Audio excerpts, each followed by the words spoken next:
Hello and welcome to Illumination Podcast with Nick and Kisma. I'm Kisma, and today's podcast is the fifth agreement. Be skeptical, but learn to listen.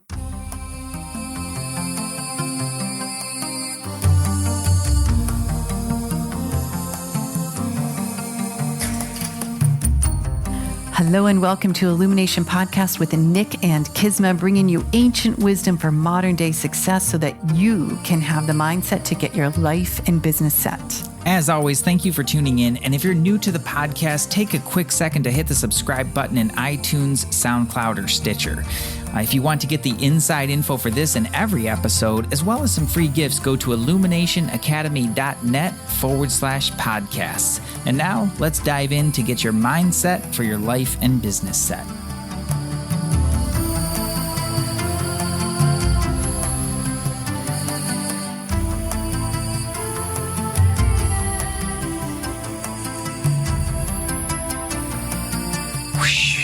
Well, hello there, Nick. Hey there, Kisma. What is going on across the room in the recording studio at Illumination Podcast? As I was looking into this agreement. Be skeptical. Yeah, be skeptical, learn to listen. I just thought, wow, this was really a visionary agreement that he came up with. Yeah, because at first you're like, what do you mean be skeptical? I'm supposed to have it's possible energy and belief and faith and all that stuff. Yeah, skepticism isn't necessarily cynicism, though. It isn't. Yeah. It's using your intellect. It is inquiring. Yeah, he's what he's really talking about in this one is discernment. And what I think is really so fascinating about it is with what has happened with our media and the news and the weaponization of information. And, to promote agendas, right? Which isn't necessarily something new. This has been going on for a really long time, but it's something that is definitely been put on steroids in the information age. And so it's so annoying. Yeah. Weaponizing information and just back and forth and highly annoying. Propaganda, Propaganda is nothing new. That's for sure. That's for sure. They've been doing this for a really long time. But it is about mindfully distorting the information or only presenting a certain set of information and facts in order to promote a particular agenda. Right. Right. And why do you want to promote that agenda? To get people to do the things that you want them to do. Right. Right. Control. Yeah. So not that this is a conspiracy theory episode for sure, but it's important because it really does speak to the heart of this. And he doesn't necessarily look at it so much. It's particularly at first on that level, but it's really, really relevant to that level and how we operate within that. This one needs a little bit of setting up because in the book, he gets to the fifth agreement really probably about a third of the way through because he recaps the four agreements, which is cool because he talks about it in a slightly different way. And then he sets up this fifth agreement by really recapping the dream of the world, as he would call it, in the underlying belief structure. So it's operating in a world of symbols. Okay, so we agree on what these symbols mean. We have sort of a shared agreement of what different things mean, and we operate based on that, which was one of the reasons I think that the first agreement, or not the first agreement, it's the third agreement, I think, don't make assumptions. Right. Is so powerful. Right. And it sort of speaks to part of this, but this really takes it to a different place. Yeah. But he spends a little time recapping this. He talks about the symbol of Santa Claus and the belief that people have in that, and it seems innocent enough, I think, but it can be harmful in a certain way, not deliberately so, but okay. So I'm not sure I'm following Santa Claus being harmful. But wait. Okay. Because think about it. If you've got this idea, he sees you when you're sleeping. He knows Santa sees. I was a little bit freaked out by that. Yeah, right. He's a little creepy, but Santa sees and knows all the things, right? He's kind of keeping his tally. And if you're good, you're going to get the good things. If you're not, you get the coal. You get a lump of coal. So you're living in fear those last 10 days before Christmas.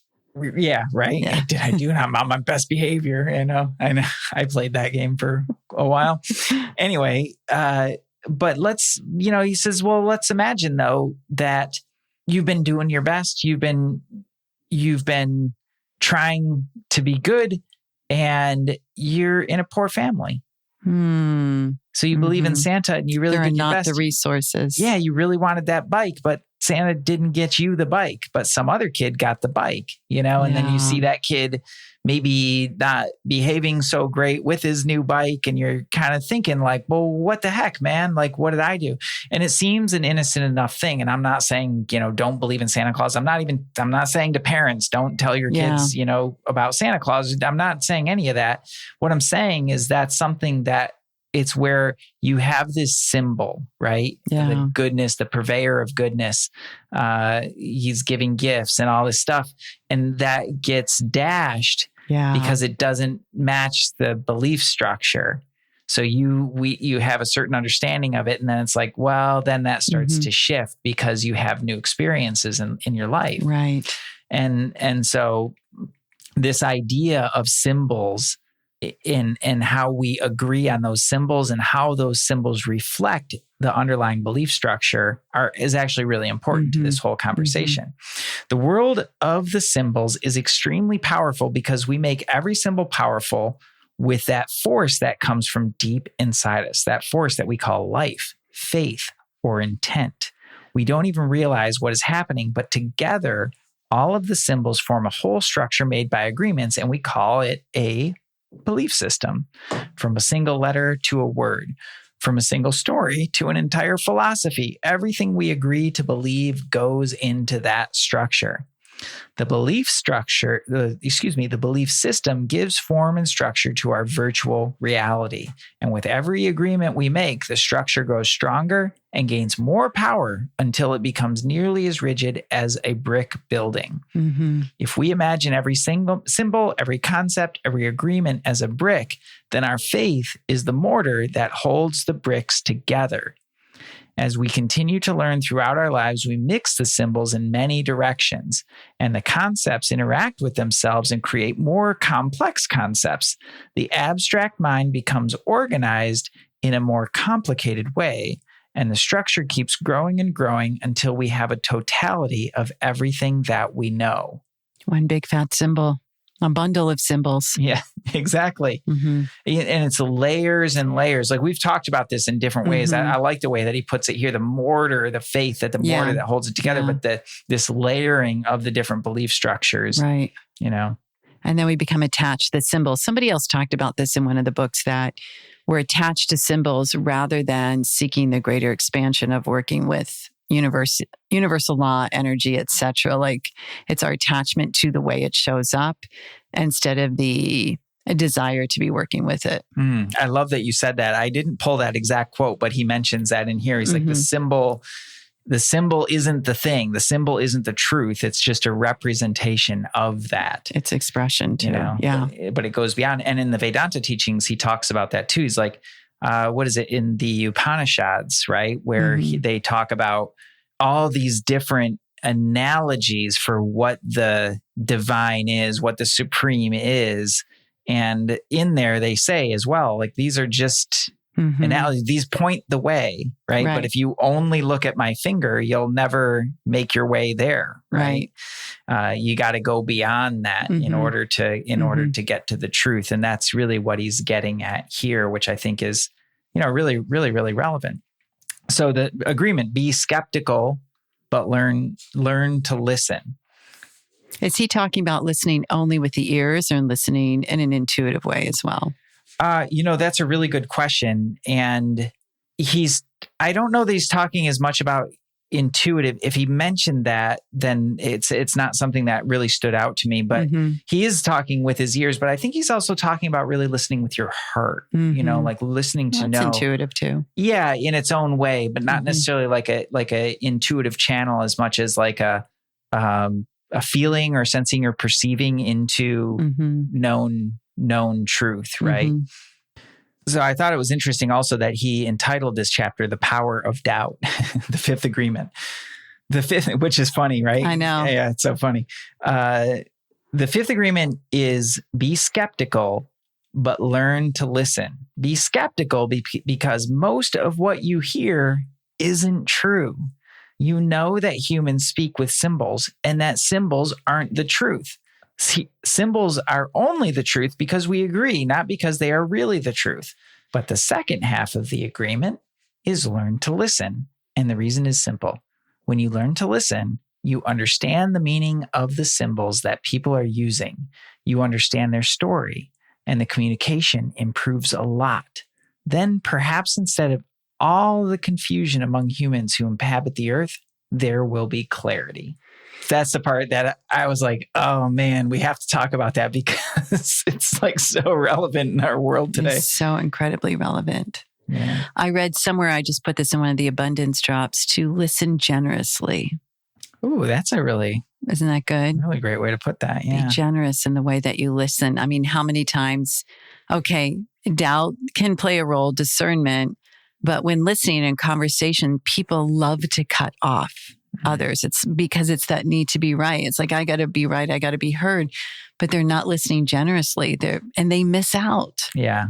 They miss out. Yeah. And I maybe impatience as well. Mm-hmm. I think that's part of it. It's like, you kind of see it. I know I'm guilty of this with I have that perceptive style. And so I can get it really, I can usually get it really fast when somebody's trying to explain something to me. And it's like, it's a learned thing for me to actually slow down. And try to actually listen. But at the same time, it's really valuable for me. Like, I know that sometimes, especially with you, like you're looking at me sometimes really cross-eyed, and I'm just trying to like express something that's maybe hard for me to put into words or hard to express. And you're really patient with me to give me the space to do that sometimes. And it's actually really helpful, rather than trying to, I don't know, like move it along or interrupt me or something like that, which usually just slows it down because you interrupt the train of thought. But I love that, being generous with your listening. So like this, learn to listen. Learn to listen.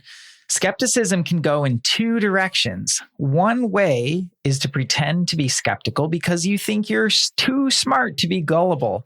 Look at how intelligent I am. I don't believe in anything. This is not skepticism. To be skeptical is not to believe everything you hear. To be skeptical is not to believe everything you hear, and you don't believe because it's not the truth. That's all. The way to be skeptical is just to be aware of the entire humanity believes in lies. You know that humans distort the truth because we are dreaming. And our dream is just a reflection of the truth. That's a little bit mind-boggling there. Our dream is the reflection of the truth. Right. So he says, you know that humans distort the truth because we are dreaming, and our dream is just a reflection of the truth. Every artist distorts the truth, but you don't need to judge what somebody says or call a person a liar. All of us tell lies in one way or another. And it's not because we want to lie. It's because of what we believe. It's because of the symbols we learned and the way we are applying all of those symbols. Once you're aware of this, the fifth agreement makes a lot of sense, and you can make a very big difference in your life. Right? Does that? Yeah, I'm starting to really see that. Yeah. It's not about we want our intentions to lie, is that we're just not seeing the truth because it's veiled under a whole bunch of different beliefs. Right. Right. You could see like an example in our world of like flat earthers. They firmly believe that the world is flat, like despite any evidence to the contrary and all sorts of things. They just really believe that. And that's... Do they have ideas of how long it is? That's a great question. Actually, I haven't gone deep enough. How many miles is the Earth if it's flat? I haven't gone deep enough down that rabbit hole. Like one of the theories is that like there's ice kind of mountains around the edge. Oh. Like if you go to the edges of the Earth and like those things, that's what holds the water in. It's sort of like a flat sphere kind of thing. Not a sphere. It's not a runway. Is it like a long runway? This is different. Yeah, you'd have to. I mean, now I'm just going to send you down the Google rabbit hole for that one. But the point is that like they really firmly believe, and it's just like it's because of mistrust in information. Right. You know, it's like skepticism gone wrong. You know, it's because he spoke to it already there with the part about, you know, just because you decide not to believe in anything doesn't mean that you're being skeptical, right? It just means really that you know, you're needing to be right. That you're not gullible, right? Mm-hmm. So if somebody tells you something, they reject it out of hand. Right. You know, which is, I mean, I think in our day and age, you know, there's something about this that if you hear it through the media, it's right to be skeptical about it. It doesn't mean that it's wrong. It doesn't mean that it's false. It just means be skeptical enough about it to really, you know, have a look. And I do see more and more of this, you know, people like fact checking stuff or looking at things from a different perspective, you know? Right. But this is the kind of the interesting part about it. I think how this is playing out in our world right now is that can go way over to the other side too, where it's like, well, if I can't see it and touch it and, you know, understand it, then it must not be true.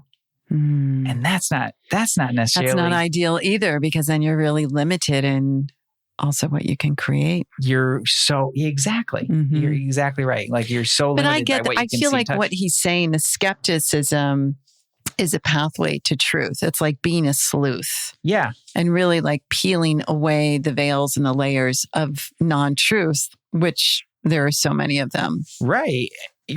And learn to listen so that you can really understand where somebody else is coming from. Like, what's their truth? You know, what are they basing this on in their lives? Right. Instead of going into judging, need to be right and fighting. Exactly. Which, or just dismissing it. Who does that on this planet? Oh my gosh. I was having a conversation just a few days ago with a friend about that, just like how horrible it is that just if somebody doesn't believe what you believe, and then all of a sudden that person is stupid and wrong and blah. It's a travesty. What's happened between the politics and the vaccine and the COVID and all other things, that if their truth is not your truth, you can be skeptical, but you're not listening generously. So there's no way that you can expand your own belief. Right.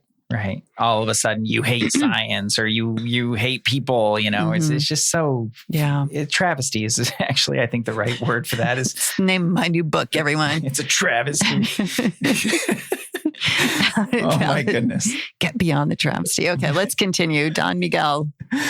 If you don't learn to listen, you will never understand what I'm sharing with you right now. You will jump to conclusions and react like it's your dream when it's not your dream.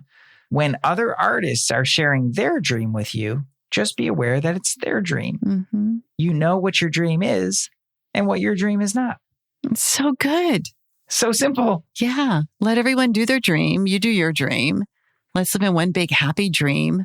I think we're going to need to trot this one back out I think so. When election season comes back around. That dream over there versus this dream. My dream's better than your dream. My dream's smarter than your dream. Like, geez, oh my gosh, travesty. It really, but it's so like the learning to listen part, you know, it's something that I love that you said that, listen generously. That's such a great way to put it. And it's just it's a skill. It is a skill that is requiring further development. You know, the scientific technology that we have in our hands and in front of us is making it even more difficult for people to listen generously because it's just fidgety. Yes. The presence, like being aware. You can't listen generously if you're not present and aware and off your phone. Yeah. Well, I think you're tapping into two different things there. Like there's one of those is yes, like it is distractification. Like our attention span has just kind of been whittled away, you know? But like the other part of that you didn't say, which I think is also really related to that, is the echo chamber of it all. You know, it's like the algorithms that when you click on something, it feeds back more of what you agree with, you know, and it doesn't, when we encounter something that we don't agree with or is foreign to us or is outside of that belief structure, it's like really easy to make it wrong, bad, just discount it out of hand, you know, to not really settle in and listen, you know. Like, I'd be very curious to talk to a flat earther one day. I don't know of any. Maybe I have, and I just don't know it. But I'd be kind of curious. Like, dude, like, how'd you come up with that? Like, what about this? What about that? I'm really just kind of curious. Maybe it's just a fantasy world. Sometimes it's easier. Who knows? Maybe the whole thing is a conspiracy to make. I don't know. God knows. It could be a conspiracy within a conspiracy. You never know. Let's get back to the book. Back to the book, everybody. Whatever you do with my words is up to you. Oh, it's another Mr. Roger-ism. It's your dream, and I respect your dream. You don't have to believe me, but if you learn to listen, you can understand what I'm saying. And if the information I'm sharing with you makes sense to you, then you can make it part of your dream if you want to. You can take whatever works for you and use it to modify your dream. And what doesn't work for you, just ignore. It won't make any difference to me, but it might make a difference to you because I make the assumption, knowing that it's an assumption, that you want to become a better artist. And that's why you're challenging your own beliefs. Nice. It's really good. So good. Eloquent. And what I really take away from that is his objectivity. Yes. Detachment, objectivity. It's the mastery of that, of the agreement. Mm-hmm. Don't take it personally. Don't take it personally. Don't make assumptions. So good. It's like if somebody disagrees with us, all of a sudden we're a bad person, or we're dumb, or like something, like we take it personally, right. They just don't believe. Yeah. But I think that's a lot of times, I think it's because we spend so much time in our heads solidifying our own beliefs. And like we were just talking about, like how the world tends to confirm those beliefs, because that's what we're seeing. Right. What you see, or what you believe is what you see in the world. And then that feeds back to you, talk about an echo chamber, and it reinforces that and reinforces it. And then all of a sudden there's something outside of that. Yeah. It's like, whoa, it's really uncomfortable. It's uncomfortable to be outside of that. Yeah. But he's speaking to that objectivity, in that just not taking any of it personally. That's your dream, man. It's your gig. If your beliefs are telling you, I'm fat, I'm ugly, I'm old, I'm a loser, I'm not good enough, I'm not strong enough, I'll never make it, then don't believe yourself, because that's not true. These messages are distorted. They're nothing but lies. Once you can see the lies, you don't have to believe them. Use the power of doubt to challenge every message that you deliver to yourself. Use the power of doubt to challenge every message that you deliver to yourself. See, that's gold right there. That is gold. Is it really true that I'm ugly? Is it really true that I'm not good enough? Is this message real, or is it virtual? Of course it's virtual. None of these messages come from truth, from life. They come from distortions in our knowledge. The truth is, there are no ugly people. There is no enough, good enough, or strong enough. There is no universal book of law where any of these judgments are true. These judgments are just agreements that humans make. Really good. Don't believe what you're telling yourself if it's not good. Right? But it's so if it's going to limit you, it's like, look at your beliefs. Yeah. Well, and I think at the same, on the other side, on the other end of that as well, is if you have an overinflated view of yourself and your abilities, that's something that's worth challenging too, because it's really easy to think that you're above it all. Yeah. We've certainly seen that in different ways, and to limit yourself in that way. Yeah. You stop learning and growing because you think you got it all. Yeah. That's pride. Like that is pridefulness. Yeah. Amazing. Be skeptical, but learn to listen. There's so much more. Like we really did just touch on this one. There's many chapters after this that he really pieces it apart in some different ways. So if you're probably familiar with the 4 agreements, if not just from listening to our previous episodes on this. But this is a book that's been around for a while. It's super, super popular. So, maybe you've read it. Maybe you're familiar with those ones, but maybe you haven't heard of the 5th agreement. I really highly recommend picking up this book. It's awesome. I'm going to go back through it. Yeah, I think you'll really enjoy it. I know you'll love it. But for all of our listeners out there too, there's so much depth in it, and it's just so worth the journey.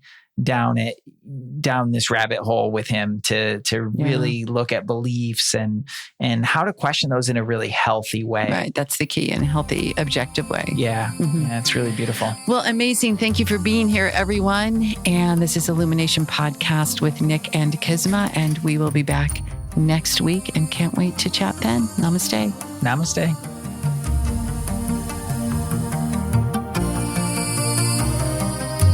Hey, thanks for jamming with us today. And if you enjoy Illumination Podcast, please go ahead and share it with someone you love.